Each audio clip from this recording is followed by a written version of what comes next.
Broncos training camp starts this week. We are so close to the action. I'm Aric DiLalla alongside the Hall of Famer Steve Atwater. Steve, today it's all about the defense. 100%. Let's go. Defense. That's what I love. We saw this defense under Vance Joseph get off to a slow start last year, and then they rebounded. They kind of fueled that 5-game winning streak in the middle of the season with all those takeaways.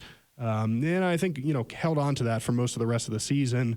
We heard Alex Singleton say right before the end of the offseason program, the defense has to start faster. They have to be what this team can rely upon as the year begins. When you look at this defense, what gives you faith that they can, whether it's Seattle week 1, Pittsburgh week 2, kind of get things going early? We have the players that can run the system that VJ wants to run. And we have guys on the defensive line. It's going to be great competition up there. Some new additions, new faces, some new energy up there. We have some new guys in the secondary who are, fresh and hungry. And the competition is what's going to make these guys play better and know that I can't relax today because, hey, this other guy, he's trying to get my spot.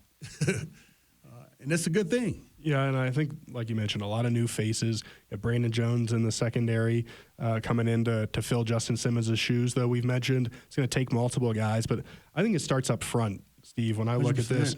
At this, the defensive line last year, really the whole defense, they allowed the 3rd most rushing yards and the most yards per carry of any team in the NFL. And I know a lot of that stems from week 3 in Miami when the Dolphins went kind of crazy, and it's hard to recover from that from a number standpoint.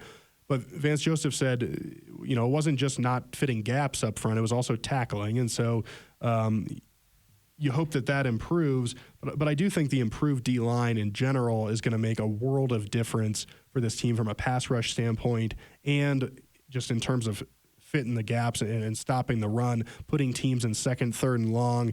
And now that you've got guys like Malcolm Roach, Angelo Blackson, John Franklin Myers, and then you add that to Zach Allen and DJ Jones.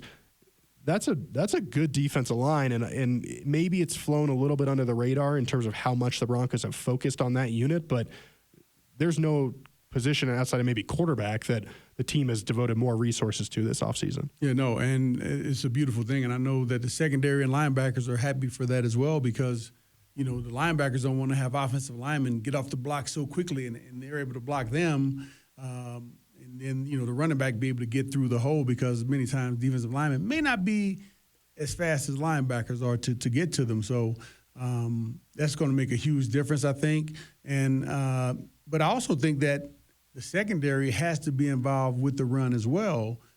They play a vital part in stopping the run play. Otherwise, if the secondary doesn't get involved, the offense will always have an extra man to help block someone else. And, you get kind of outnumbered there. So you got to have players on the defensive side of the ball, 11 guys on that field who are trying to make the tackle every single play, that are doing their best to get off their blocks and make the play. And now they know, too, what they're doing, where they're going. I think the fact that it's year 2 in the same system cannot be understated. I mean, we heard Alex Singleton say that last year at this time you're still trying to figure out where you're going. Maybe they were trying to mesh a little bit of what Ejiro Evero did in his last year here with what Vance Joseph wanted to do. Now they're all into VJ's scheme. Everybody's on the same page. Alex Singleton said they were moving around as quick in OTAs, maybe faster than at any point last season. And I do think, I believe it was Baron Browning who said, hey, the standard around here is defense. And Denver is known for its defense. We got to get back to that. Yeah. And especially if you've got a young quarterback that's trying to figure things out early in the year, how can the defense can the defense make it so you've got to score 20 to win instead of 28? I mean, we'll see how that goes, but that would be a huge help for the Broncos, obviously. And like you mentioned, a lot of additions.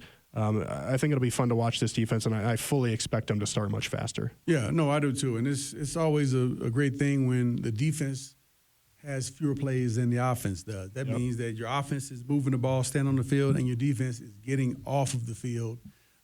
So you got to play complementary football there.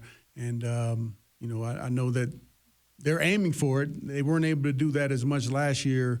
Like I said, we got off to some slow starts defensively. But again, we got players, man. I think we're better a better team, better roster than we were last year getting started, and it's going to be a ton of competition in training camp. And, the final guys, the final 11 that'll be starting, are going to be some good ones. Yeah, and, hopefully Pat Surtain gets back to kind of that all-pro status that we know he deserves. Hopefully somebody can get to the 10-sack mark. I know it's been a while. I think Vaughn and Bradley might have been the last guys to do that back in 2018. Yeah. So it's been a while there, but I think the defense has a real chance here to do something special and really kind of serve as the identity of the team, especially as they get going. Yeah. Steve, we have just one more episode before we get to training camp. We're going to talk offense. All right. But people got to wait a little bit longer. Until then, for the Hall of Famer Steve Atwater, I'm Aric DiLalla.